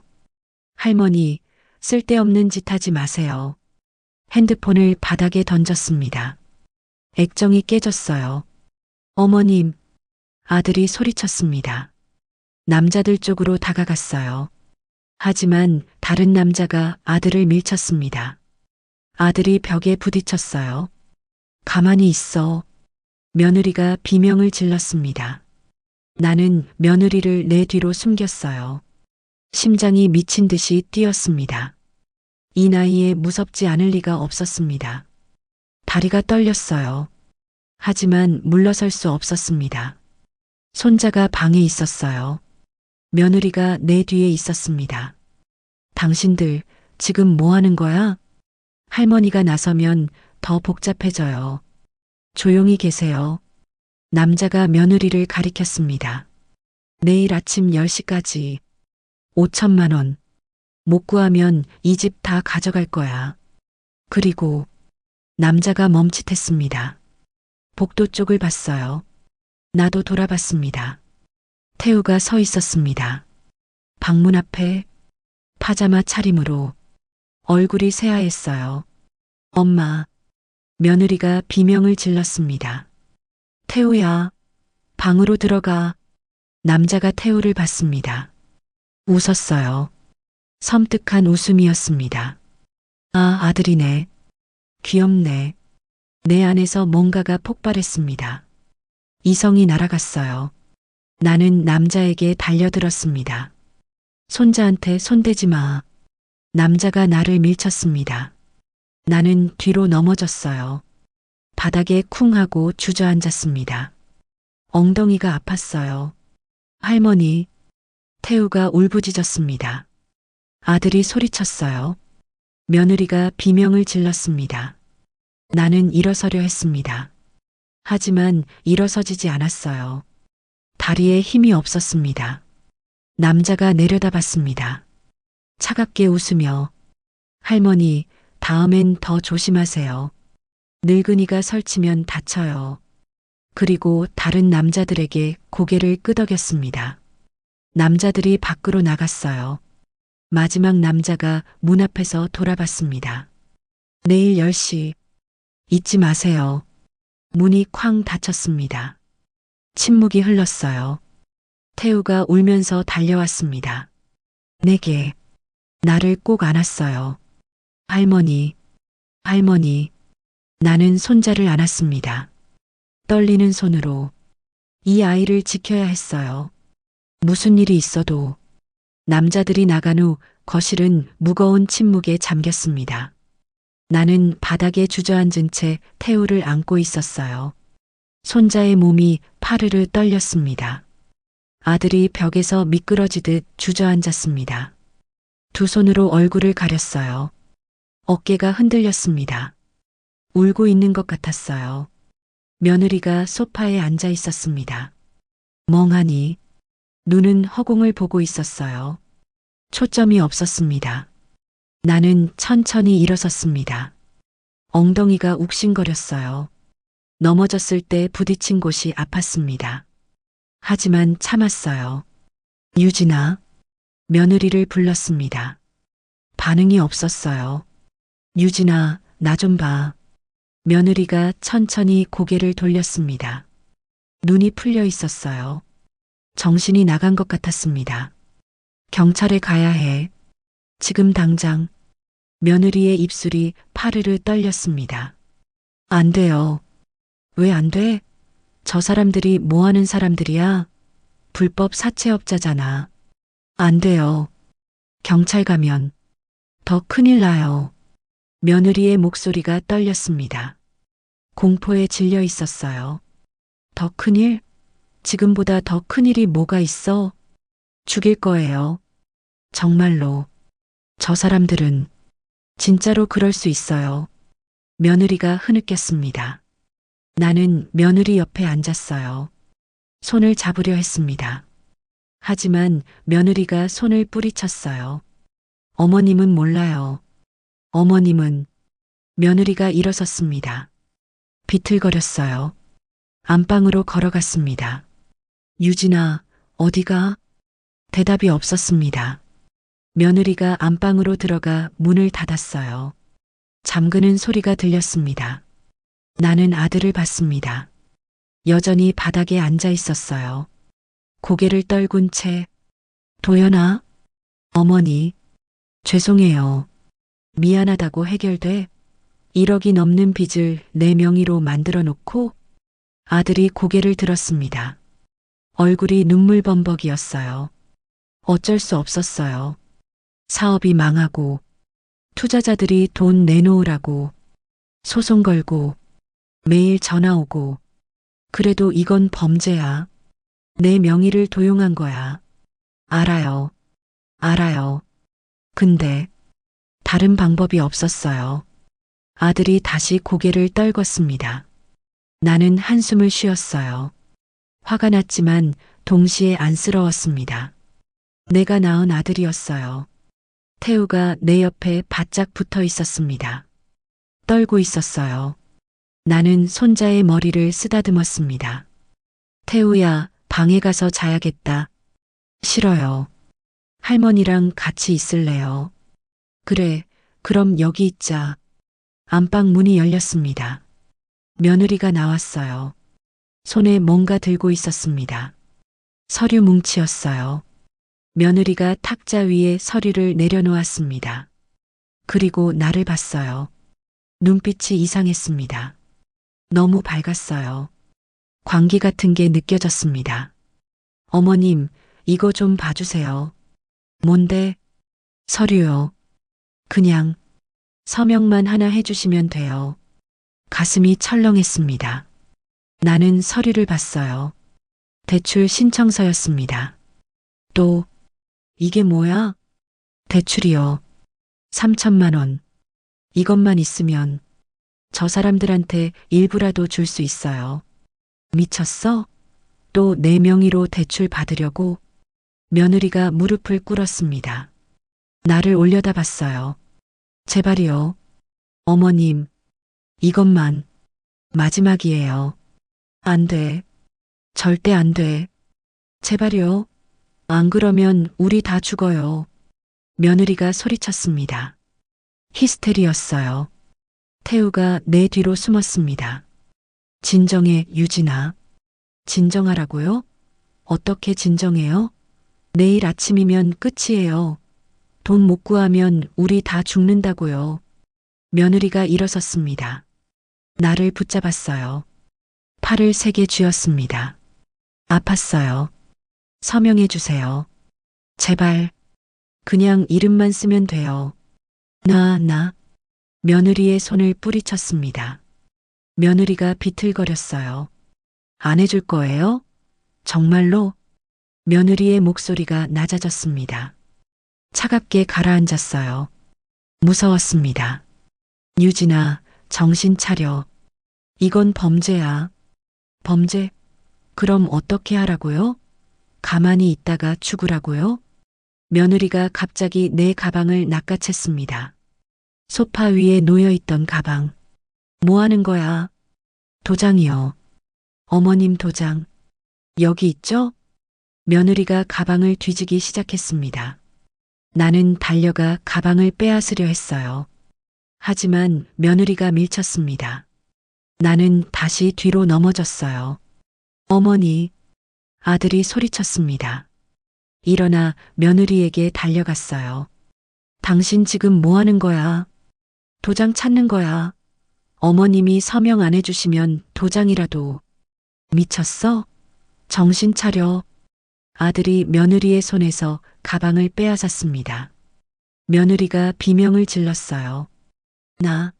나요.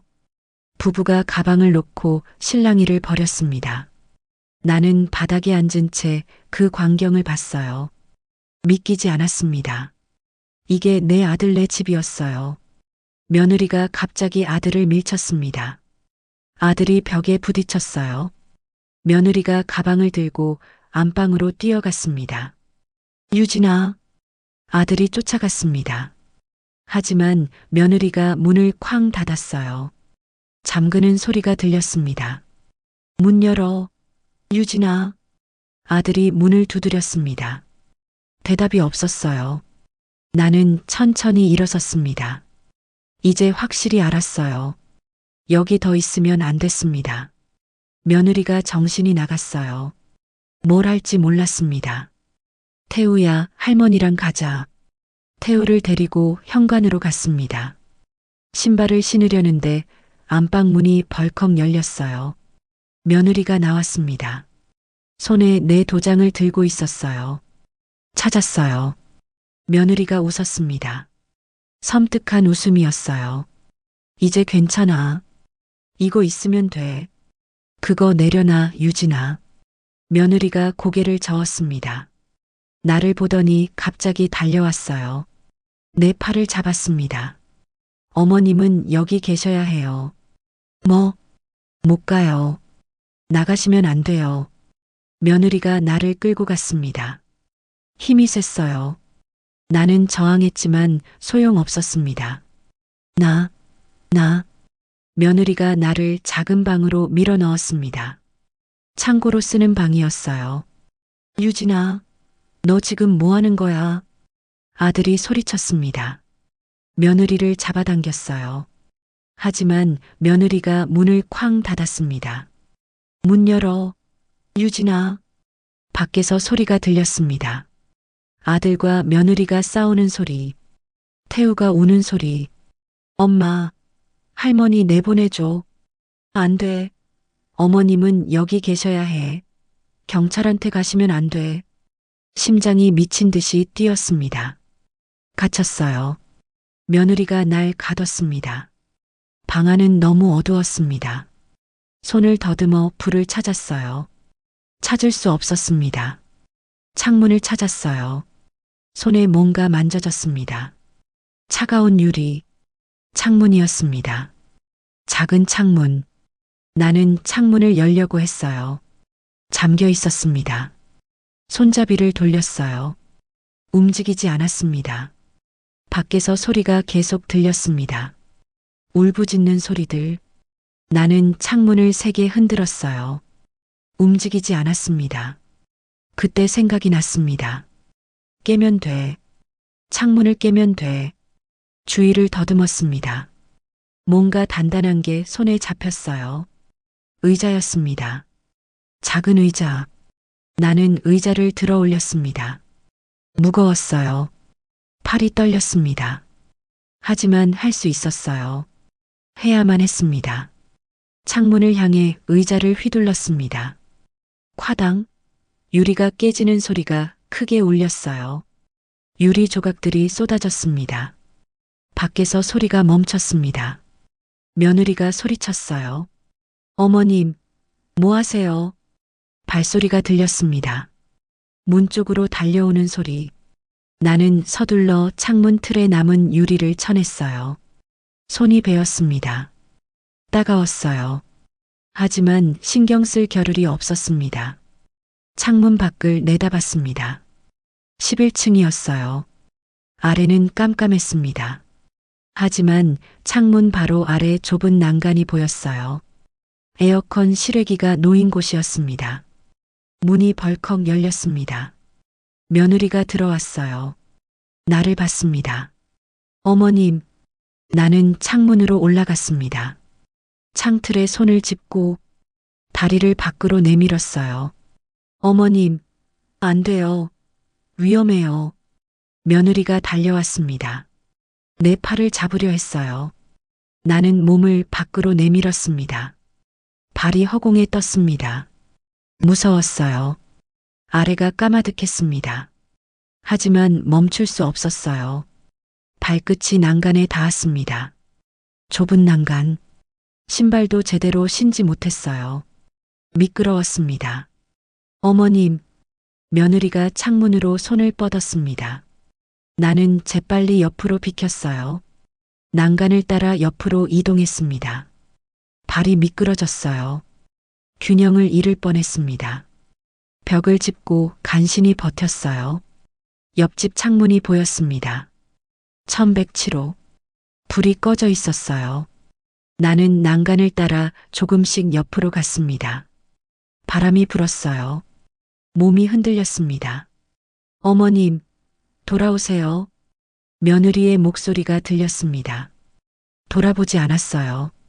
앞만 봤습니다. 옆집 창문까지 조금만 더. 발이 미끄러졌습니다. 아래로 떨어질 뻔했어요. 손으로 벽을 긁었습니다. 손톱이 깨졌어요. 하지만 붙잡았습니다. 균형을 잡았어요. 옆집 창문에 도착했습니다. 창문을 두드렸어요. 안에서 불이 켜졌습니다. 사람 그림자가 보였어요. 창문이 열렸습니다. 중년 남자가 나를 봤어요. 놀란 얼굴이었습니다. 할머니, 어떻게 도와주세요. 제발. 남자가 나를 끌어당겼습니다. 안으로. 나는 창문을 넘어 방 안으로 굴러 떨어졌어요. 바닥에 쿵 하고 주저앉았습니다. 숨을 헐떡였습니다. 심장이 터질 것 같았어요. 손이 피투성이었습니다. 발도 까졌어요. 온몸이 떨렸습니다. 그제야 깨달았어요. 신발도 제대로 못 신고 도망쳤다는 걸. 할머니, 괜찮으세요? 남자가 물었습니다. 나는 고개를 끄덕였어요. 일어서려 했지만 다리에 힘이 없었습니다. 경찰이요. 경찰 불러주세요. 네. 무슨 일이? 제발. 빨리. 남자가 휴대폰을 꺼냈습니다. 112를 눌렀어요. 나는 창문 쪽을 봤습니다. 며느리가 옆집 창문으로 얼굴을 내밀고 있었어요. 나를 보고 있었습니다. 얼굴이 창백했어요. 하지만 이제 괜찮았습니다. 빠져나왔어요. 11층 난간을 타고 제대로 신발도 못 신은 채 도망쳤습니다. 나중에 생각해보니 정말 버선발로 도망친 거나 다름없었어요. 75살 노인이 11층 난간을 타고 말이에요. 이제 싸울 수 있었습니다. 손자를 지킬 수 있었어요. 경찰이 올 겁니다. 모든 게 끝날 겁니다. 옆집 남자가 112를 누르고 나서 나는 소파에 앉아 있었습니다. 온몸이 떨렸어요. 손에서 피가 났습니다. 남자의 부인이 물수건을 가져다 줬어요. 할머니, 괜찮으세요? 네, 괜찮아요. 하지만 귀는 옆집에 가 있었습니다. 벽 너머로 소리가 들렸어요. 뛰는 소리, 무언가 뒤지는 소리. 며느리가 움직이고 있었습니다. 뭐 하는 거지? 나는 벌떡 일어났습니다. 옆집 남자가 나를 붙잡았어요. 할머니, 위험해요. 경찰 올 때까지 기다리세요. 하지만 나는 문 쪽으로 갔습니다. 복도로 나갔어요. 1106호 문 앞에 섰습니다. 문이 반쯤 열려 있었어요. 안을 들여다봤습니다. 며느리가 거실을 뒤지고 있었습니다. 서랍을 열고 서류를 꺼내고 찍고 있었어요. 미친 듯이 증거를 없애야 해. 혼잣말이었습니다. 아들이 며느리를 막으려 했어요. 유진아, 그만해. 소용없어.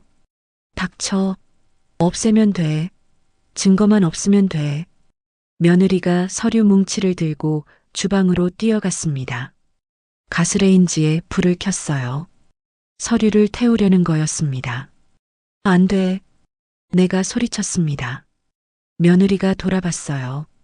나를 봤습니다. 어머님, 그거 내 서류야. 증거야. 며느리의 손이 떨렸습니다. 서류가 바닥에 떨어졌어요. 그때 사이렌 소리가 들렸습니다. 가까웠어요. 바로 아래였습니다. 며느리의 얼굴이 창백해졌습니다. 안 돼. 아직. 시간이. 며느리가 현관으로 뛰었습니다. 도망치려는 거였어요. 나는 막아섰습니다. 비켜요. 어머님. 며느리가 나를 밀쳤습니다. 나는 벽에 부딪혔어요. 며느리가 문을 열고 나갔습니다. 하지만 복도에 이미 경찰이 있었습니다. 엘리베이터에서 내린 거였어요. 거기 서세요. 경찰이 소리쳤습니다. 며느리가 멈춰 섰어요. 온몸이 굳었습니다. 손 들어요. 며느리가 천천히 손을 들었습니다. 경찰이 다가와 며느리를 벽에 세웠어요. 수갑을 채웠습니다. 현행범으로 체포합니다. 명의도용, 사문서 위조, 감금 혐의. 며느리가 무너져 내렸습니다. 무릎을 꿇고 울었어요. 다른 경찰이 집 안으로 들어왔습니다. 아들을 봤어요. 당신도 같이 가셔야겠습니다. 저는 몰랐습니다. 조사받으러 가시죠. 거기서 진술하세요. 아들의 얼굴이 하얗게 질렸습니다. 태우가 구석에서 울고 있었어요. 아빠. 아들이 태우에게 다가가려 했습니다. 경찰이 막았어요. 지금은 안 됩니다. 제발, 아들한테만. 안 됩니다. 아들도 수갑을 찼습니다. 며느리와 함께 끌려나갔어요. 태우가 울부짖었습니다. 아빠, 엄마. 나는 태우를 안았습니다. 꽉. 손자가 내 품에서 울었어요. 작은 몸이 온통 떨렸습니다. 할머니, 아빠는, 엄마는, 괜찮아. 할머니가 있어. 하지만 괜찮지 않았습니다. 아무것도 괜찮지 않았어요. 그날 밤 나는 태우를 데리고 경찰서에 갔습니다. 진술했어요. 모든 걸 말했습니다. 증거를 제출했어요. 아들과 며느리는 유치장에 있었습니다. 만날 수 없었어요. 한 달 후 법정에 섰습니다. 증인석에 앉아 증언했어요. 태우는 밖에서 기다렸습니다. 법정에 들어올 수 없었어요. 며느리와 아들이 피고석에 나란히 앉아 있었습니다. 두 사람 모두 수갑을 차고 있었어요. 재판장이 판결을 내렸습니다. 피고인 박유진에게 징역 3년을 선고합니다. 며느리가 고개를 떨궜습니다. 피고인 김도연에게 징역 2년, 집행유예 3년을 선고합니다. 아들이 무너져 내렸습니다. 집행유예. 감옥에는 안 가지만 3년 동안 조심해야 했어요. 한 번만 더 잘못하면 바로 들어갑니다. 법정을 나왔습니다. 태우가 복도에서 기다리고 있었어요. 나를 보더니 달려왔습니다. 할머니, 아빠는? 엄마는? 뭐라고 말해야 할까요? 8살 아이에게 어떻게 설명해야 할까요? 아빠는 곧 나와. 엄마는 시간이 좀 걸려. 얼마나요? 3년. 태우의 얼굴이 굳었습니다. 3년이 얼마나 긴지 아이가 알까요? 그럼 나 11살 돼야 만날 수 있어요? 응. 태우가 울기 시작했습니다. 나는 손자를 안았어요. 가슴이 찢어지는 것 같았습니다. 석 달이 지났습니다. 집을 팔았어요. 아들네 집도 내 집도 빚을 갚았습니다. 아직 2천만 원이 남았어요. 아들이 일하며 갚아가기로 했습니다.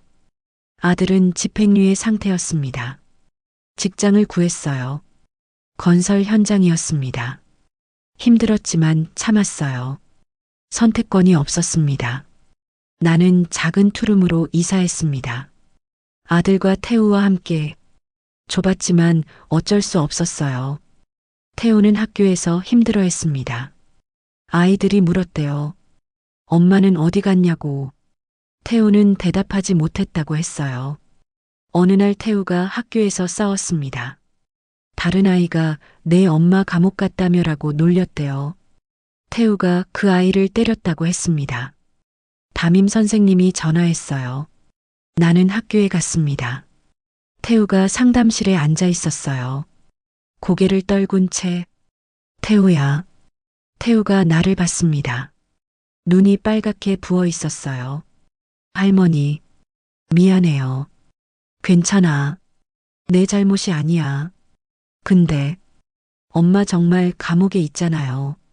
거짓말이 아니잖아요. 나는 할 말이 없었습니다. 사실이었으니까요. 집으로 돌아오는 길이었습니다. 태우가 내 손을 꽉 잡고 걸었어요. 할머니, 응? 나 엄마 보고 싶어요. 가슴이 무너졌습니다. 그래, 할머니가 알아볼게. 한 달 후 교도소 면회를 갔습니다. 태우를 데리고 아이가 엄마를 보고 싶다고 했어요. 막을 수 없었습니다. 며느리가 나왔습니다. 유리창 너머로 수의를 입고 있었어요. 얼굴이 야위었습니다. 태우가 유리에 손을 댔습니다. 엄마, 며느리가 울었습니다. 유리에 손을 댔어요. 태우 손과 마주보게. 태우야, 미안해. 엄마가 미안해. 엄마, 언제 나와요? 2년. 2년 더 있어야 해. 태우가 흐느꼈습니다. 나는 손자의 어깨를 안았어요.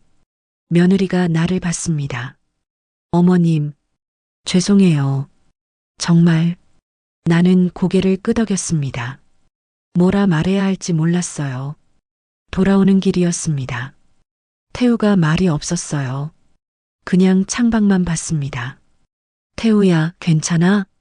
대답이 없었습니다. 집에 도착했을 때 아들이 기다리고 있었습니다. 퇴근한 거였어요. 아빠. 태우가 달려가 안겼습니다. 아들이 손자를 안았어요. 태우야, 엄마 봤어? 응, 봤어. 어땠어? 슬펐어. 아들이 고개를 숙였습니다. 나는 부엌으로 갔어요. 밥을 차려야 했습니다. 저녁 식탁에 앉았습니다. 셋이서 조용했어요. 예전처럼 떠들지 않았습니다. 잘 먹겠습니다. 함께 말했습니다. 하지만 목소리에 힘이 없었어요. 밥을 먹는데 태우가 물었습니다. 할머니, 우리 계속 이렇게 살아요? 그래야지. 3년 동안? 응. 그 다음엔요? 나는 대답할 수 없었습니다. 그 다음을 생각해 본 적이 없었어요. 밤이 되었습니다. 태우를 재우고 나는 베란다에 나갔습니다. 아들이 옆에 섰어요. 어머니, 응, 태우한테 너무 미안해요. 나도 그래. 제가 잘못해서 이제 와서 그게 무슨 소용이야. 침묵이 흘렀습니다. 아들이 담배를 꺼냈어요.